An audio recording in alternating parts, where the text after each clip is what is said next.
주영진의 뉴스 브리핑 정치권 소식으로 시작하겠습니다. 오늘 국회에서는 문무일 검찰총장 후보자에 대한 인사청문회가 열리고 있습니다. 오전 청문회에서 어떤 질의와 응답이 오갔는지 여러분께 저희가 영상으로 보여드리겠습니다. 우리 후보자의 검찰개혁 관련한 입장하고 박상기 법무부 장관하고 입장이 조금 차이가 있는 것 같습니다. 여기에 대해서 이 부분에 대해서 지금 문제가 되고 있는 검찰 개혁 문제의 경우에는 저희가 바꿔야 될 것은 바꾸고 또 발전시켜야 될 것은 발전시키고 또 개선은 내부에서라도 먼저 개선을 해야 되지 않는가 하는 생각을 하고 있습니다. 명확한 답변을 주시지는 않는데요. 굉장히 아마 이 정부의 검찰 개혁 입장하고 다른 것 같습니다. 이 부분은 앞으로도 계속 문제가 될 수 있습니다. 후보자께서 지금 다른 의원님들 질의에 답변하시는 걸 쭉 봤는데 지나치게 지금 개인적 견해에 대해서는 좀 표출하시는 것을 삼가하시는 것 같아요.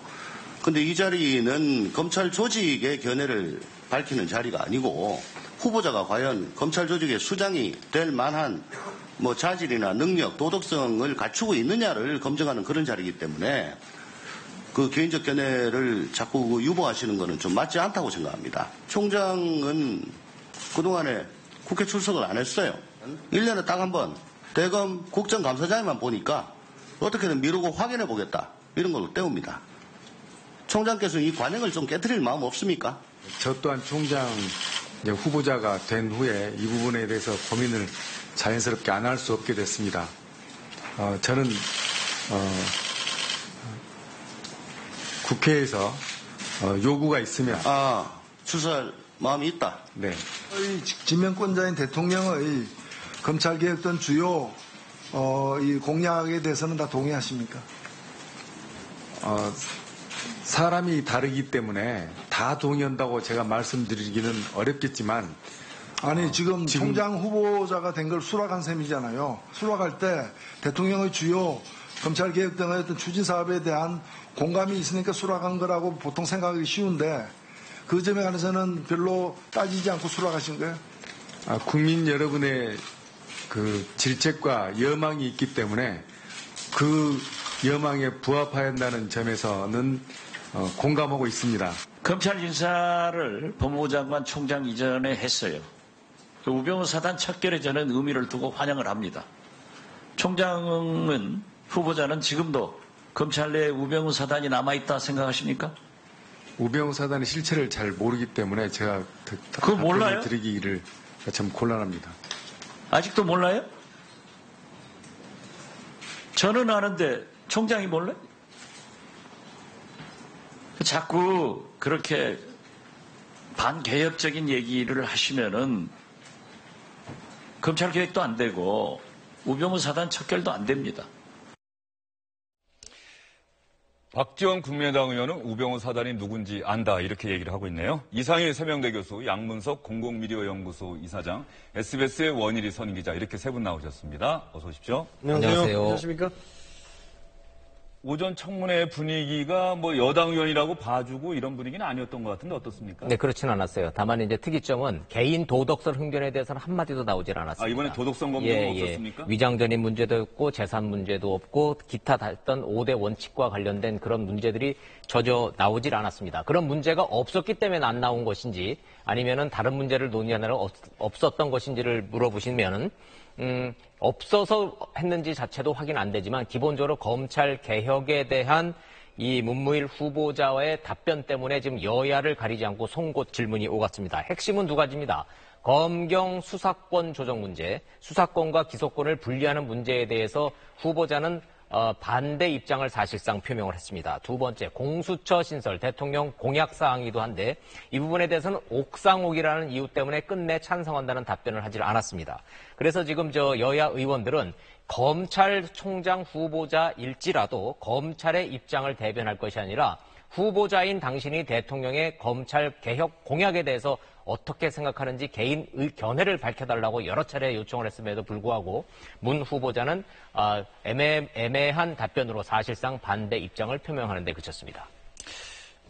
어떻습니까? 이상현 교수님. 네. 보면은 아까 질문이 나왔는데 검찰개혁, 문재인 대통령의 검찰개혁 방안에 다 동의하느냐 그랬더니 사람이 다르기 때문에 다 동의한다고 말씀드릴 수는 없다. 이런 취지로 답변했어요. 이 검찰 조직의 특성이라는 것이 검찰 내부에 있는 사람들은 다 공히 인정을 하고 있습니다만 검찰 조직을 보호한다는 그런 특성들이 좀 있는 것 같아요. 물론 문무일 후보자 같은 경우에 그러한 연장선에서 평가를 하기가 좀 그렇습니다만 지금까지 나온 답변을 보면은 어떻게 좀 순화적으로 이야기한다면은 정무적으로 조금 준비되지 못한 답변들이 아닌가 이렇게 생각이 들어요. 여기에 대해서 대통령의 계획이라든가 이 부분에 대해서는 취지를 충분히 이해하고 있고 또 거기에 대해서 어떤 제도적 보완도 검토하고 있다 이렇게 이야기하면 되는데 여기에 대해서 아주 모호한 답변을 하는 바람에 그 여야를 막론하고 여기에 대해서 취지를 계획의 성향 이런 것에서 물어보는 것이 아닌가 이렇게 봅니다. 저는 생각이 좀 다른데요. 정무적으로 대답할 수 있는 최대치를 저는 대답했다고 봐요. 왜 그러냐면 정무적으로 대답할 수 있는 최대치를 답변했다. 현재 어쨌든 국방부하고 법무부 같은 경우 문민화 과정을 강하게 지금 드라이브를 걸고 있는 시점에서 법무부 장관이 그 개혁 드라이브를 걸 때 검찰 조직의 상당 부분 조직적 저항이나 반발을 할 수밖에 없는 그 내용들이 지금 들어와 있잖아요. 고위공직자 비리수사처는 기소 독점주의를 깨는 거고, 그다음에 수사권과 기소권을 분리하는 것은 그 기본적으로 그 수사권에 대한 그 모든 것들을 다 포기해야 되는 이 상황에 있어서 검찰은 형해야 될 수 있다라는 그런 위기감을 가지고 있는 상황에서 검찰총장이 기소 독점주의도 깨고 그다음에 경찰 수사권도 독립시키고라고 이야기를 했었을 때 검찰 조직을 어떻게 통제할 것이냐라는 그 문제가 또 발생을 하거든요. 그런 측면에서 본다라면 문무일 검찰총장 후보 같은 경우에는 어쨌든 바람이 불기 전에 먼저 쓰러지는 풀잎이나 잡초가 아니라 바람이 불 때 쓰러져 주는 채 해야 되는 입장이 현재 한국의 검찰총장의 현재적 입장이다라고 본다라면 검찰에 대한 그 신망과 신뢰들을 안고 검찰 개혁을 해내는 검찰총장이냐, 안 그러면 당선되고 나서 바람도 불기 전에 먼저 들어 누워버리는 잡초가 될 거냐, 그 갈림길에 서 있단 말이에요. 그런 측면에서 본다라면 법무부 장관과 검찰총장의 일정한 역할 분담, 그리고 검찰총장이 검찰의 최소한의 자존심을 지켜내는 과정, 이런 과정이 될 가능성이 높다. 그리고 개인적으로 취재해 봤을 때 문무일 그 후보자 같은 경우에는 기본적으로 검찰 개혁에 대한 강한 신념을 곳곳에서 피력해 왔던 흔적들이 많이 있습니다. 그런데 지금 이 시점에 있어서는 자신이 정무적으로 이야기할 수 있는 최대치를 이야기하고 있는 것 아니냐, 저는 그렇게 평가를 할 수 그 있습니다. 말씀은 인사청문회라고 하는 공적인 자리에서 검찰 내부에 앞으로 있을지도 모를 반발, 이런 것들을 염두에 두고서 오늘은 정무적으로 답변을 하고 있다, 이런 네. 취지이십니까? 예. 예. 개혁 의지에 대한 부분들은 이 문무일 후보자의 일련의 그 과정들을 보면 상당 부분 검찰 내에서는 상대적으로 아주 높은 개혁 의지를 갖고 있는 검사였고, 근데 현실적으로 검찰총장이라는 자리를 놓고 검찰 전체 조직을 추스려야 되는 입장에서는 검찰의 그 반발 세력들도 일정하게 품고 가야 되는 이러한 아주 어려운 위치에 지금 대한민국 검찰총장이 위치하고 있다라고 보는 거예요. 예. 정무적으로 어떤 판단을 했는지는 모르겠습니다만 일단 여당의 입장에서는 상당히 곤혹스러울 수밖에 없어요. 뭐냐면은 우리 원 기자께서 지적하셨습니다만 검경 수사권 분리에 대해서 여기에 여당이 흡족할 만한 답변을 사실 안 했어요. 박영선 의원은 그 검경 수사권 조정 문제 관련해서 수사권과 기소권 분리하는 거 어렵다는 서면 답변 놓고 검찰 개혁 의지 없는 사람이 후보자 됐다. 네, 그러니까 이런 그러니까 흡족한 답이 없는 거거든요. 이건 뭐냐 그러면 결국 검찰 내의 특성, 그러니까 직접 수사권 자체를 놓게 되면은 검찰이 정말 아무 능력이 없다, 이런 부분이기 때문에 정무적으로 고려했다기보다도 검찰의 입장을 확실하게 대변하겠다는 검찰총장의 이 입장 자체를 간접적으로 표현한 거라 봐야 돼요. 그렇기 때문에 여권의 입장으로서는 이 사람 잘못 뽑은 거 아니냐, 이런 얘기를 들을 수도 있기 때문에 계속해서 치열하게 계속 집요한 질문을 할 수밖에 없고 또 그게 답변을 할 수밖에 없는 상태다. 이렇게 보는 거죠. 현실적으로 헌법이나 그 위에 있는 상위법들이 검찰의 수사권을 주고 있는 상황이잖아요.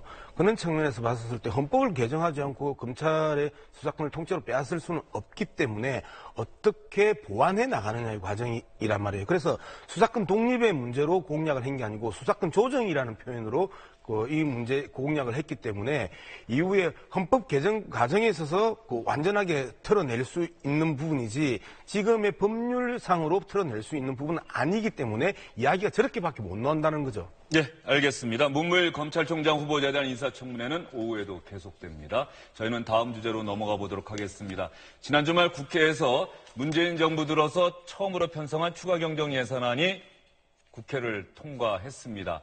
국회에 제출된 지 45일 만인데요. 여러분, 주말 오전이었는데 상당히 국회 본회의장에서 여러분이 웃음을 참을 수 없는 그런 장면들이 있었죠.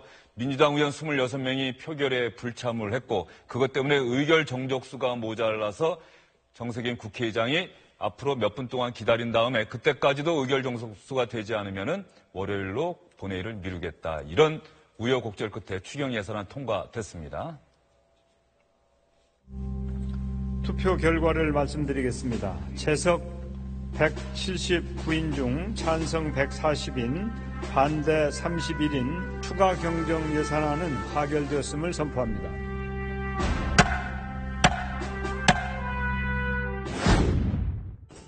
초유의 상황까지 보여드리게 된 점에 대해서 국민들께 죄송하게 생각합니다.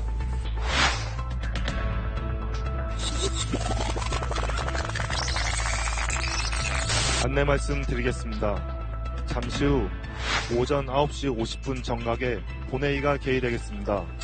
의원 여러분께서는 회의장으로 속히 입장해 주시기 바랍니다. 45일이 걸렸습니다. 골든타임을 한 달여 이상 상실한 그런 추경이 되어버렸습니다.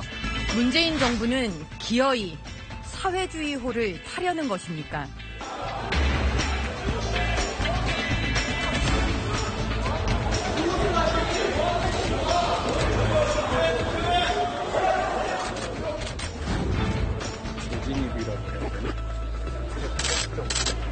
갑자기 나가신 이유가?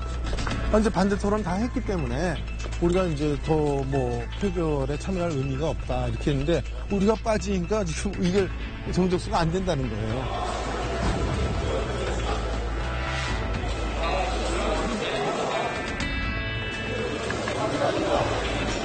국민 여러분들을 생각하셔야지 국회를 어떻게 보겠습니까?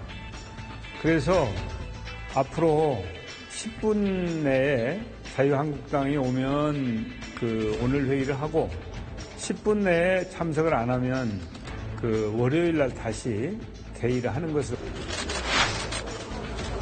재진입이라고 해야 되나?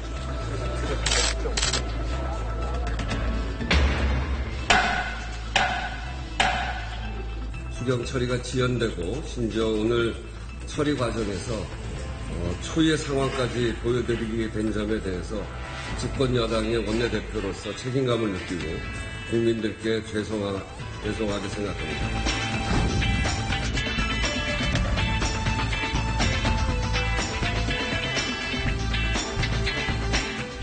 예, 영상을 다시 보다 보니까는 지켜보는 저도 이 속에서는 절로 약간 미소가 사실은 약간 헛웃음 비슷하게 나오는데요. 어쩌다 초유의 상황이라고 우원식 원내대표가 계속 얘기를 하네요. 저 웃을 일이 아니라 지금 등에서 진땀 나는 거예요. 이제 뼈에서 땀 난다는 말이 있잖아요. 우원식 원내대표 입장에서는. 그럼요. 등골에서 땀 났던 상황이죠. 저 상황은. 지금 전체적으로 종합적으로 놓고 보면 여당을 지금 9년 만에 처음 해보잖아요, 민주당이. 그러니까 여당을 해보는 게 얼마나 초보 운전이 위험한가를 전날 아주 전 여실히 느꼈습니다.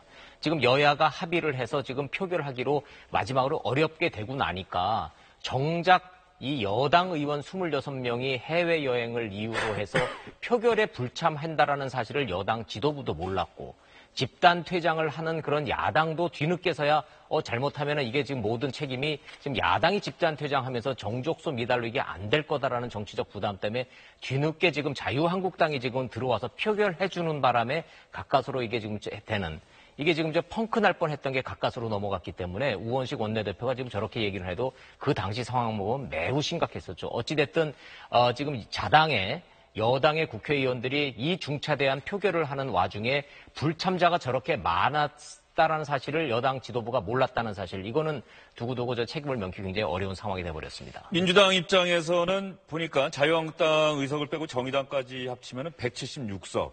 그리고 무소속 의원들도 본회의장에 있다고 한다면 의결 정족수인 150석을 채우는 데 문제가 없다고 봤는데 결과적으로 봤더니 민주당 의원 26명이 불참한 게 결정적으로 의결 정족수를 채우지 못한 이유가 됐어요. 아니했죠. 아니한 부분이고 저는 등골에 땀난다는 이야기 처음 들어봤어요. 우리가 등골에 서늘하다라는 이야기를 서늘하다. 예.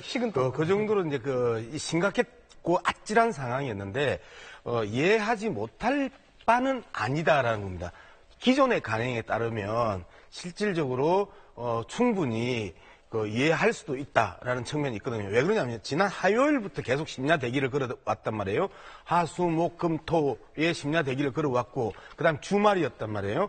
이런 측면에서 본다면 기존의 관행에 따르면 뭐 설마 이번에 되겠어, 내일 되겠어, 나 하나쯤 하면서 의원들이 이제 빠졌던 것 같은데 26명 중에 피치 못할 또는 반드시 근거가 있는 사람들도 몇 분이 있어요. 이제 그 사람들까지 다 한꺼번에 동력금으로 넘어가는 게 좀 안타까운데 저는 이 부분에서 근본적으로 아니 학교에 수업을 하고 있으면 학생들이 중간에 다른 수업 들어가거나 학원 가거나 아빠 만나러 엄마 만나러 가거나 놀러 가거나 하면 안 되는 거잖아요. 그러면 수업 시간에 충실해야지. 그래야 그 월급을 갖다가 1억이 넘는 그 돈을 받고 그다음에 그 의원실이 받는 돈이 5억에서 7억 정도의 돈을 그 세비를 받는데 그 수업 시간에는 좀 충실해라. 법정 회기 기간에는 못 나가게 하고 빠지게 못하게 하는 이러한 회기 기간에 다른 이석을 못하는 이러한 그 금지 법안 같은 것들이 만들어져야 되는데 법적으로는 문제가 없는데 관행적으로 이제까지 해왔고 관행적으로 해오는 과정에 있어서 화요일부터 토요일까지 계속된 그 심야 대기들 이런 것들이 있었다고 그 관행에서 100번 양보해도 어떻게 여권에서 정족수 미달을 자초했느냐. 이 부분에 대해서는 우원식 원내대표가 스스로 비판했던 것처럼 자신의 책임이다라는 부분들에 대해서 맞다. 두 번째 이제 원내 지도부가 몰랐다라고 이제 이야기를 하셨는데 원내 지도부는 알고 있었죠. 해외를 나간 사람들은 보고를 해야 되니까요. 자신하고 계속해서 의사소통을 하면서 자신이 오케이를 해줬던 측면들을 또 우원식 원내대표가 그렇게 이야기를 해요. 자기하고 상의해서 일정을 잡았고 자신이 느슨했다라고 이제 표현을 했었으니까 이 부분에 대해서는 좀 법적으로 회기 중에 이 지방 출장이나 해외 출장은 금지시키는 이러한 내부 국회법 개정이 필요한 것 아니냐 저는 그렇게 생각합니다. 민주당에서 그 방안은 검토했는데 내부적으로 조금 법적인 문제가 있을 가능성 때문에 그 법안을 제출한 건 좀 신중하게 생각해야 되겠다. 왜냐하면 외국 국회와 또 외국 정부와 공무적으로 협력해야 될 일정이 있는데 우리 국회 일정 때문에 그쪽 일정을 맞춰야 되는 상황도 있고 그래서 그 법안은 좀 신중하게 생각하겠다고 얘기를 했고요. 또 하나 민주당 의원 26명이 공개적으로 사과 의사를 밝혔기 때문에 민주당 원내에서는 더 이상 문제 삼지 않겠다. 이런 입장을 밝혔다는 점 말씀드리고요. 자유한국당이 사실 이번에 어떤 면에서 보면은 큰 비난을 받을 뻔했고 또 어떤 면에서 보면은 자유한국당이 들어오는 바람에 표결이 이루어졌다. 자유한국당 입장에서는 어떻게 평가할 수 있을까요? 어쩌면 참 절묘했다라고 볼 수가 있습니다. 뭐냐 그러면 본회의장에 퇴장할 때 이때의 모습은 국민들에게 좀 걱정을 던져줬죠. 왜냐 그러면은 추경에 대해서 반대 의사를 확실히 하는구나. 그러나 이 정당이라든가 정치인들은 본인의 의사를 표현하기 위해 여러 가지 수단을 쓰거든요. 자유한국당이 본회의장에서 퇴장하는 것은 이 추경안에 대해서 우리는 분명히 반대를 하겠다라는 그런 입장을 피력하기 위해서 본회의장을 나갔단 말이죠. 그러나 만약에 나갔는데 이것이 정족수 미달로 인해서 통과가 안 됐다 그러면은 자유한국당이 상당한 정치적 부담을 가질 수밖에 없겠죠. 이 추경이라는 부분이 그 중요성에 대해서 언론에도 많이 발표가 됐습니다만은 이런 중차대한 추경안 처리에 있어서 한국당이 여기에서 빠져나갔다. 고의로 반대를 했다. 이렇게 되면은 거기서 느낄 수 있는 부담은 굉장히 크다고 봐야 됩니다. 그렇기 때문에 다시 입장을 할 수밖에 없는 그런 상황이 됐고, 결론적으로 보면은 민주당이 한국당의 도움을 받아서 될 수밖에 없겠죠. 한 말씀 더 붙여서 말씀을 드리자 그러면은 저는 저 그림 보고 늑대소년을 좀 생각을 했어요. 늑대소년이? 네. 왜냐 그러면은 민주당의 입장으로서는 대통령이 직접 국회에 가서 추경에 대한 당위성을 설명을 했습니다. 그리고 재난 상황이라고 이야기할 만큼 추경에 대해서 이야기를 했거든요. 그건 다시 이야기하자 그러면은 이거 통과 안 하면 재난이 된다는 얘기예요.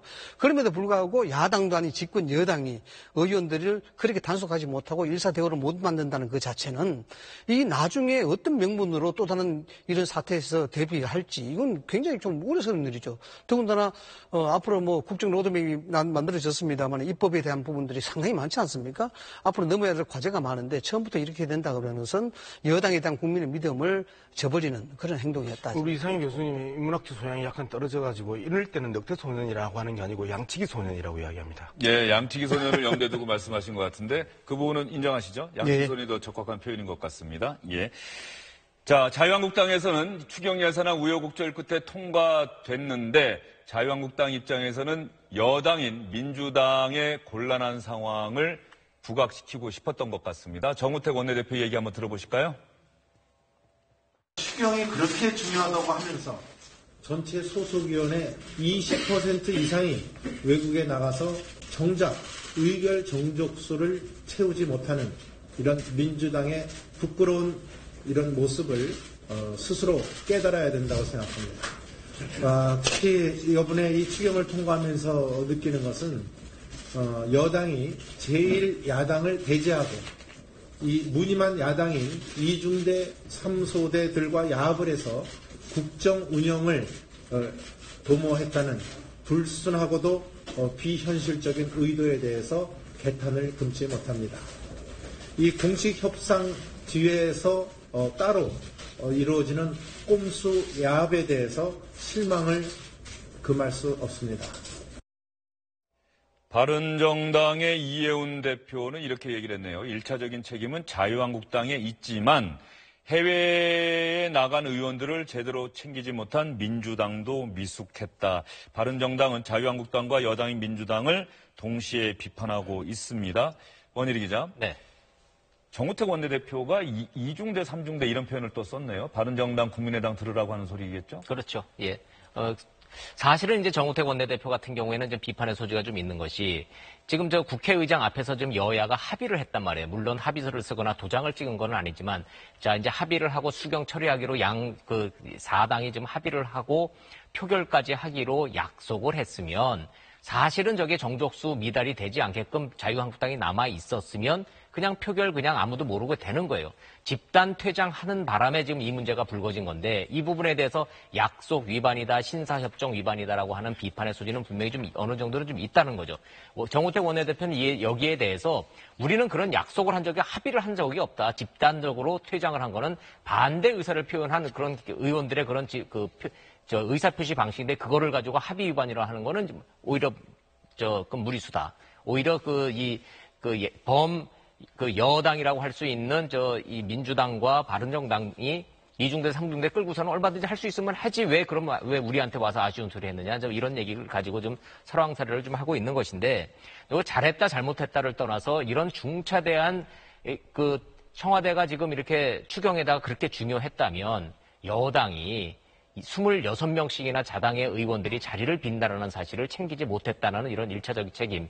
여기에 대해서는 뭐 다른 할 말은 없어 보입니다. 예. 원일이 기자가 얘기하는 동안에 뒤에 배경화면에 SBS 뉴스룸이라고 하는 자막이 크게 나가고 있습니다. 원일이 기자가 SBS 뉴스룸에 지금 대표하는 기자 입장에서 말씀하시는 것 같은 그런 모습이 방금 나갔고요. 추경 예산안 11조 원이 넘는 규모입니다. 올 추석 연휴 전에 정부는 80% 이상 집행하겠다. 그래서 올해 경제 성장률 더 끌어올리겠다. 이렇게 얘기를 하고 있습니다. 추경 예산안 정말로 어느 정도 효과가 있는지 좀 더 지켜봐야 될 것 같고요. 문재인 대통령 이번 주에 27일과 28일 이틀 동안 청와대에서 기업인들을 초청해서 만나겠다. 대한민국의 경제가 나아갈 방향을 놓고 허심탄회하게 토론을 하겠다. 이렇게 얘기를 했습니다. 박수현 청와대 대변인 얘기입니다. 문재인 대통령은 오는 7월 27일과 28일 양일에 걸쳐 일자리 창출, 상생협력, 기업인과의 대화를 개최할 예정입니다. 이번 기업인과의 대화에는 15대 그룹 중 농협을 제외한 민간 14개 그룹, 대한상의 회장, 그리고 일자리 창출, 상생협력, 우수중견기업 오뚜기 등이 참여할 예정이며 일자리 창출 및 상생협력을 주제로 심도 있는 토론을 위해 2개 그룹으로 나누어 이틀간 개최하기로 하였습니다. 네, 박수현 청와대 대변인이 이렇게 브리핑을 했는데 여기서 단연 눈에 띄는 기업이 있죠. 바로 오뚜기입니다. 오뚜기라는 기업이 어떤 기업인지 여러분께 저희가 준비한 화면이 있습니다. 식품기업이죠. 그리고 함영준 회장이 현재 회장이고요. 1969년에 고 함태호 명예회장이 창립한 회사이기도 합니다. 사원수는 3,099명, 지난 3월 말 기준입니다. 자산은 1조 5,900억 원, 지난해 기준이고요. 연간 매출액은 2조 107억 원. 오뚜기 하면은 보통 여러분들 뭐 라면, 이런 카레 이렇게 해서 많이들 드시는 것 같은데 오뚜기와 같은 기업이 지금 15대 기업에 들어가는 기업도 아닌데 청와대에서 굳이 오뚜기를 초청 대상에 포함시킨 이유가 있을 것 같습니다. 착한 기업이기 때문이죠. 착한 기업이다. 네, 중견 기업이지만 착한 기업의 대명사가 돼버렸어요. 여러 가지 요인이 있죠. 일단 상속세 1,500억을 10원 한 푼 빼지 않고 전부 다 분납해서 내겠다고 약속하고 그 약속이 좀 지켜지고 있습니다. 1조 7천억 원의 자산을 상속받는 과정에서 생긴 상속세 1,500억 원에서 10원도 빼지 않고 내겠다라는 거. 편법 경영권 승계를 위해서 온갖 구설수에 지금 시달리고 있는 다른 재벌들한테는 메시지가 분명히 명확하죠. 두 번째, 비정규직이 1% 미만이에요. 뭐 0.6%라는 얘기도 있고 1.6%. 통계는 1.16%. 통계는 들쭉날쭉하기는 합니다만은 어찌됐든 지금 3,000명 넘는 직원들 중에 비정규직 숫자가 지금 현저하게 적습니다. 그리고 누누이 얘기하고 있어요. 그냥 매장에서 얘기하는 그 판매 촉진 사원들조차도 정규직을 써라라고 하는 명예회장의 유지를 그대로 좀 유지하고 있다는 거예요. 대형마트에서 시식 코너에서 일하시는 분들 가운데 그 오뚜기 담당 코너에서 일하시는 분들은 전부 정규직이라는 얘기네요. 네, 다른 기업들이 거의 시식 코너에서 하는 분들은 전부 다 알바생들인데 오뚜기만큼은 정규직 사원들이 나와서 한다는 거예요. 10년째 라면 가격 동반. 또 하나 더 있죠. 라면값 안 올렸다는 거, 그거 큽니다. 그것 때문에 지금 경쟁업체의 다른 업체들의 스트레스가 이만저만이 아니라는 거예요. 농심이나 삼양 입장에서는 상당히 스트레스가 있긴 있겠네요. 가장 큰 게 또 있죠. 번 돈을 사회로 환원하는 그 방식에 있어서 소아병, 어린이병, 이제 우리 사회에 병원비 없어서 병 때문에 고생하는 아이들은 있어서 안 된다는 그런 또 창업주의도 유지가 그대로 유지되고 있다는 거예요. 여러 가지로 놓고 보면 미담 사례들을 쭉 정리해 보면은 오뚜기는 그래서 착한 기업이다. 한마디로 갓뚜기다. G-O-D. 신을 뜻하는 갓뚜기다라는 그런 얘기가 좀 나오고 좀 있어요. 1,500억 원의 상속세를 완납을 하겠다. 5년간 분납을 하면서. 이런 부분 관련해갖고는 사실 삼성그룹의 경영권 승계, 이 과정을 떠올리는 분들이 참 많을 것 같습니다. 너무 대비되지 않습니까? 너무 대비가 되죠. 그리고 삼성뿐만 아니고 여러 그 대기업들의 그 편법 그 승계 과정에 있어서의 그 상속세 탈세 같은 경우가 계속 문제가 됐는데, 오뚜기 기업하고 몇 기업들이 이제 그러한 부분들을 말 그대로 법대로 다 이제 집행했던 부분들은 그 상당히 비교가 되는데 오히려 저는 지금 딴 측면에 있어서 오뚜기 기업의 그 오늘의 이슈를 좀 보고 싶어요. 아마 광고 효과로 치면 한 수천억 원의 광고 효과를 한 2, 3일 동안에 거두고 있는 게 오뚜기 그 기업이 아닌가 생각을 합니다. 예전에 우지파동 해가지고 그 공업용 이 기름을 써가지고 한 라면 회사가 그 부동의 1등에 있어서 10여 년 동안 랭킹 2로 떨어지는 과정이 있었습니다. 그 한 번의 사건이 한 3, 4일 동안 있었던 이슈였는데 오뚜기가 어제 오늘 계속해서 이렇게 이제 떠올라오면 전혀 라면 업계의 순위가 바뀌는 지각 변동이 일어날 수도 있다. 즉 저는 이런 부분에 있어서 문재인 정부가 가지고 있었던 지난 정권의 피해를 받거나 자신의 양심을 지키기 위해서 피해를 입었던 사람들을 인사 과정에 있어서 발탁하거나 보전을 해주는 이런 모습들, 그러면 법 잘 지켰던 기업에 대해서 이런 식으로 이슈를 만들어주고 그다음에 법 잘 지킨 기업들이 그 판에서의 지각 변동을 일으키고 사업을 잘하게 도와주는 이러한 모습들은 정부가 기업이 더 클 수 있도록 해줄 수 있는 방안이 뭐 있는 건 아니잖아요. 그렇죠. 기업이 알아서 커가는 거겠죠. 그렇죠. 그런 과정에 있어서 이 홍보 효과라는 거는 라면 같은 경우에는 아주 치열한 시장들이 시장에서 치열한 각축을 벌이는 전형적인 시장이거든요. 그리고 소비재 제품입니다. 말 그대로 기업 이미지가 매출을 좌우할 수 있는 아주 전형적인 기업인데 이걸 갖다가 청와대가 갓뚜기로 포장해주고 그다음에 홍보해주고 한 이유들은 뭡니까? 법을 지켰기 때문에. 그리고 삼성이나 대기업들이 하지 않았거나 외면했거나 회피했던 그러한 상속의 문제를 깔끔하게 법대로 처리했기 때문에 그다음에 가장 노동자들에게는 핵심이 비정규직을 직원으로 쓰지 마라. 다 정규직 해라라고 했던 선대 회장의 유지가 여전히 받들어졌다라는 것들. 이런 측면에서 보면 노동의 영역, 복지의 영역, 그다음에 기업의 윤리의 영역, 이 모든 영역에 있어서 오뚜기가 현재 한국 사회에서 알려진 최고의 기업이 된 거잖아요. 이런 측면에서 있어서 정부가 그리고 청와대가 오뚜기 기업을 재계 간담회에서 초청했다라는 거는 법 지키라, 착한 기업 되라 라는 부분들을 암시하고 상징화시키는 것뿐만 아니고 오뚜기 기업에게도 엄청난 혜택, 기업 이미지를 수천억의 광고를 풀어서도 안 되는 기업 이미지를 좋게 만드는 데 있어서 기여했다. 참 좋은 따뜻한 훈훈한 미담이네요. 예, 이번 간담회에 참석하는 삼성이나 현대차 이런 다른 대기업 총수들은 오뚜기 이제 CEO가 또 총수가 참석을 하게 되면은 상당히 심적 부담이 있을까요? 부담되겠죠. 일단 청와대에서도 입장을 밝혔습니다만은 15개 그룹 중에서 2그룹 분리해서 이렇게 간담회를 진행한다고 이야기하지 않습니까? 여기에 상생이라든가 일자리 창출이라든가 협력이 좋은 그룹, 나쁜 그룹 이렇게 구분할 것인가에 대한 부분은 아직까지 정해지지 않았습니다만은 어쨌든 오뚜기 그룹과 같이 하는 날에 속한 기업들은 좀 더 긍정적인 평가가 있지 않겠느냐는 그런 이제 억측도 남습니다. 방금 우리 양 박사께서 지적하셨습니다만은 청와대가 특정 기업에 대해서 이렇게 하는 것은 굉장히 이례적이죠. 자칫하면 특혜 시비를 날 수밖에 없기 때문에 청와대가 이렇게 하는 것은 이번 경우는 어떨지 몰라도 앞으로 조심해야 될 부분이라고 생각이 됩니다. 특징적으로 대통령 순방이라든가 또는 간담회에서 초청하는 기업들은 일선 비서관실에서 이 명단을 일치 다 제출을 합니다. 거기서 여기에 대해서 정무적 파장, 경제적 파장 그리고 여기에 대한 특혜 소지까지도 일일이 다 파악을 하거든요. 그럼에도 불구하고 오뚜기가 이번에 포함됐다는 것은 대단히 이례적이다 볼 수가 있는 것이죠. 물론 이야기하는 그 상징성 가치 때문에 그렇죠. 착한 이미지라는 기업이 지금 일고 있는 기업들의 적폐청산에 대해서 대비되는 그런 효과가 있기 때문에 이런 걸 노리고 있습니다만은 지나치게 이것이 과대 포장이 되면은 물론 오뚜기라는 기업이 굉장히 좋은 기업으로 지금 알려지고 있습니다만은 자칫 이 과대 포장이 되거나 또 청와대에서 여기에 대해서 너무 특혜성에 대한 부분들이 부각이 될 경우에는 그것 또한 역효과도 있다라는 부분을 말씀드립니다. 네, 두 분의 말씀이 조금 시각이 다르기 때문에 시청자 여러분들께서 두 분의 말씀 듣고 나서 또 판단을 하셔야 될 것 같습니다. 세 분과의 이야기는 여기서 정리하겠습니다. 오늘 긴 시간 수고 많으셨습니다.